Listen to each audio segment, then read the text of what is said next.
All right, welcome back. We are talking Don versus Ron. What could a possible GOP primary race between Donald Trump and Florida Governor Ron DeSantis really look like? Joining me now is a former Democratic governor of Illinois, Rod Blagojevich. Thank you so much for being here, sir. You know, everyone is in such a tizzy about this. And I mean, you know politics. It's like people are friends and then they become frenemies for the primaries. But this does feel different. I mean, there's just the attention it's getting. What do you make of it?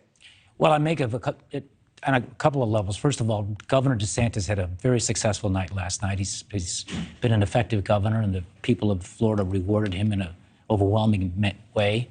4 short years ago, he was barely able to compete in a governor's race, and President Trump at the time worked very hard to get him the Republican nomination, and in a very, very close race with the Democratic candidate, President Trump did rallies the final week that put DeSantis over the top.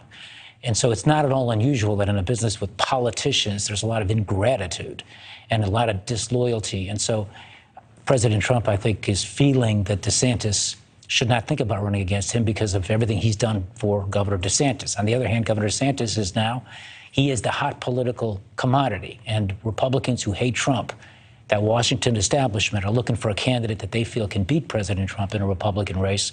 And DeSantis is the horse that they're hoping they can encourage to get in the race. It's a dirty world, politics. You know, not a ton of loyalty. It doesn't seem like. I mean, do you think? I think one thing that's upset the former president is that he says, you know, DeSantis maybe hasn't been loyal enough, hasn't said thank you enough. You know, he believes that he's the reason DeSantis got elected. And you mentioned those numbers. I mean, he won by like 30,000 votes last time, right? And then 20 points up this time. Do you think he hasn't, you know, been gracious enough to Trump?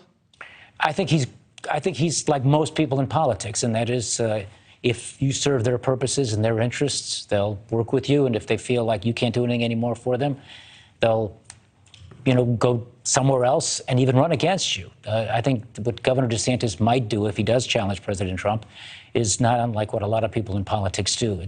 Some have strong loyalty, most of them don't. But having said that, this reminds me a little bit of, if I can give you some history, Brian, of 1968. In 1968, there was this new, fresh governor who had electrified the Republican conservative base, and he had just won an election. He used to be a movie star. He was elected governor of California in 1966, Ronald Reagan. A lot of the Republicans wanted him to run for president 2 years later, against who they were afraid was going to be the nominee, the guy that had run back in 1960, 8 years before, Richard Nixon. He had been the vice president of the United States. On paper and in the enthusiasm in the wake of Reagan's election, the pundits and the professional experts and a lot of people felt Reagan would win. But Nixon had a strong grassroots support that had gone back a long, long time. And I think in this particular case, President Trump has a very strong, loyal following, 35–40% of the Republican vote. They've been through ups and downs with President Trump. President Trump has gone through a lot of difficult challenges as the president.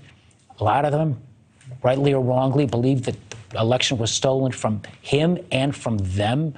And I think that kind of loyalty that voter is going to have for Trump in a Republican primary makes it very difficult for Governor DeSantis in the long run to compete. It's not a sprint, it's a marathon. And if I were a betting man, and I'm not, I would say if they do run against each other, Trump would win. The other factor is there'll be a lot of other candidates likely in the race. Right. And the more in the race, the better that is for the former president who has that rock-solid base that really loves him. It's interesting. I was last night at a Herschel Walker watch party for the election. And, you know, people are drinking, and I'm just sort of sitting there observing because we're waiting for the results to come in. I'm in the elevator, just listening to conversations.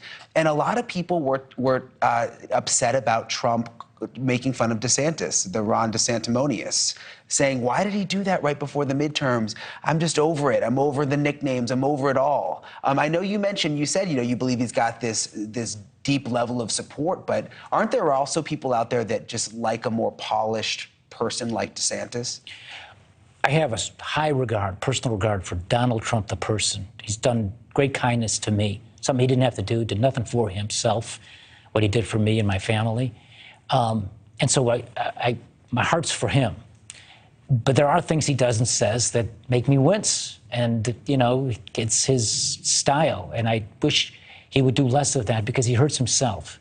And calling DeSantis names, maybe there's a strategy to it. Perhaps he's just letting him know if we're going to be in a slugfest if you run, it's going to be done like it was back in 2016 when Ted Cruz and Donald Trump were going after each other, and Marco Rubio and Donald Trump. Thank you for watching. Go to newsnationnow.com to find NewsNation on your television provider. And don't forget to click the red subscribe button below to get more of NewsNation's fact-driven, unbiased coverage.